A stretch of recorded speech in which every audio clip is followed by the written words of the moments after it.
and welcome to my channel. I'm Tiffany, a retired librarian turned homeschool mom, and in this video we're going to look at the 1966 animation of this book, How the Grinch Stole Christmas by Dr. Seuss. This is one of my favorite Seuss books. This is a new copy that I bought for my daughter.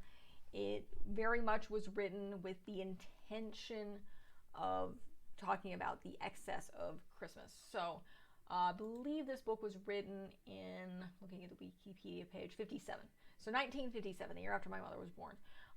And unlike some of the other Seuss books, this one was written with a point, because the entire story is about how Christmas should not be about things. So the commercialization of Christmas, which kind of makes sense even in the 50s, because America was probably at its height in this time period, particularly with parts of excess, minus the 1920s.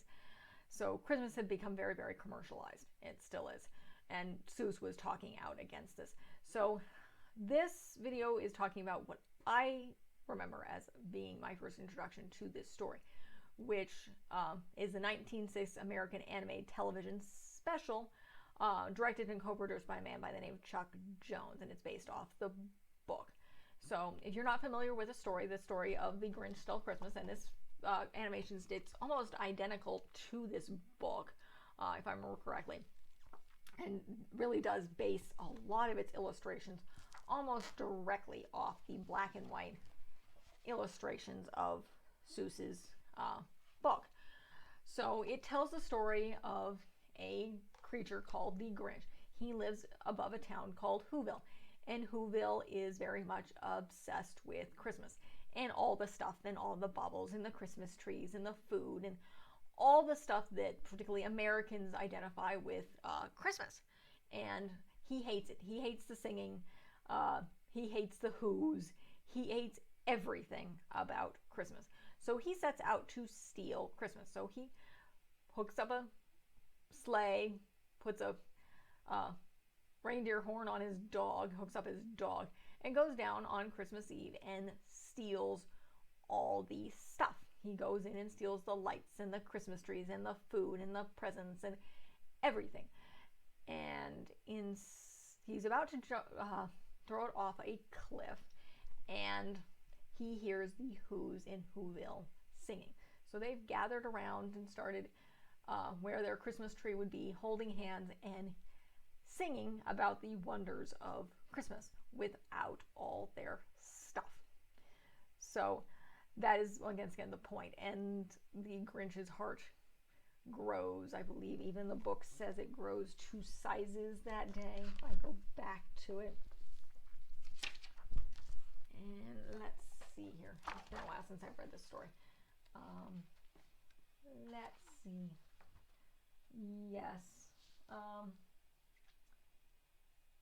Yeah, this is one of my favorite lines. When the Grinch, you have him, he's standing there, he's hearing them singing, and he tried to basically destroy Christmas, and you hear them singing. It's like, how could it be so?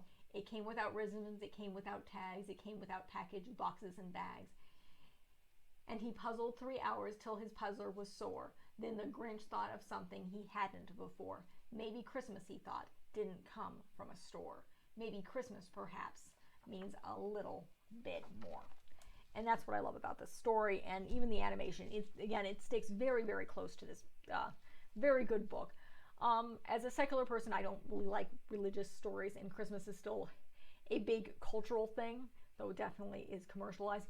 And that's what this story kind of goes against. And this is written back in 57. The animation originally came out in 1966. I don't think we really got the message yet. Christmas still seems to come from a store. Occasionally, even in this household, though I try to stick to my Christmas presents being somewhat educational, I buy a lot of books for my child, even though she's not quite 2. But I love this book. I love the animation. Don't know, I should probably purchase it at some point in time if it's still around. I'll check on that. If I do, I'll link it. Because it's very much an animation almost directly from the book itself. Let's see.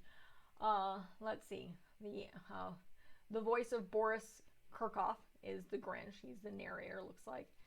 Yeah, he was an English actor who starred in Frankenstein's monster in the horror film Frankenstein. So he kind of, I'm looking at a picture of him, he looks very cranky. So he was the narrator of this holiday story, and that's primarily what you have. There's not a lot of dialogue in this book. You do have the only other character that's really brought up besides his dog Max is Cindy Lou Who, who's a little girl who in the story, and she's kind of the catalyst of them singing. So that is, it's a very, very basic story. Now, in looking this up, apparently there's another animated film, which I'll have to look at. I haven't seen. I've seen the live action, and I will cover that. I'll try to get a hold of the other animated film, because it looks like it has Angela Lansbury, and I like Angela Lansbury. So I definitely like to listen to her in an animation.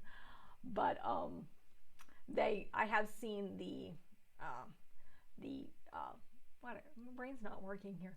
The live action film with Jim Carrey, who it expands on this story. It gets a little weird, but again, the director does some very interesting stuff. For some reason, I can't think of his name right now, but I will cover that, and I will remember his name at the time.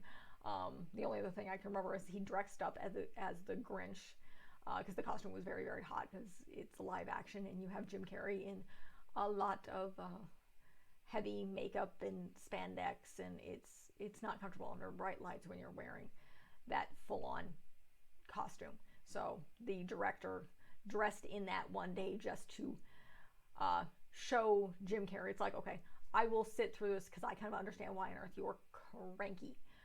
It's a similar thing that happens in a Tim Allen film. The actor gets very, very cranky because he's in bat makeup. I'm not probably going to cover the Santa Claus. Tim Allen is, you don't like Tim Allen. He's not a good person these days. He's gone very, very crazy. But again, this is the original 1966 animation. This is what I remember how I was introduced to the story. Fantastic. I'll cover the live action. I'm probably going to try to cover the other film if I can get a hold of it, because again, Angela Lansbury, and you can't beat the British. They have very nice accents.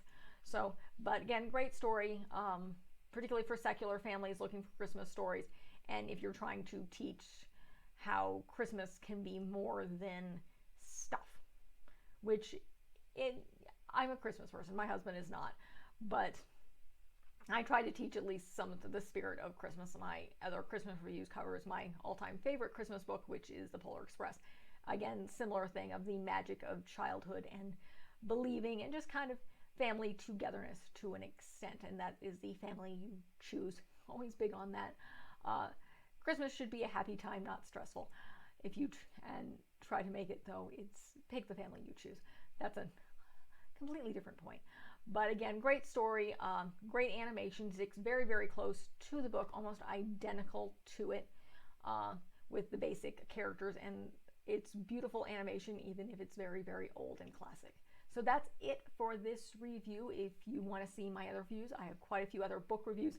I cover some children's film, particularly if they're based on books. I've done The Polar Express. If you want to look at some of my other Christmas stuff, I've done both the book and the film. The other two book film complications I have coming up that I plan to do, will probably be filmed by Christmas, will be the not the Kidnapped Santa Claus, that is a short story, but two other, the Life and Adventures of Santa Claus by Baum.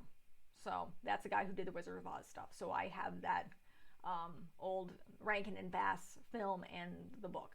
So, but again, that is it for this review. Great book, great old film. If you can find it, if I can, I'll link it below. Thank you.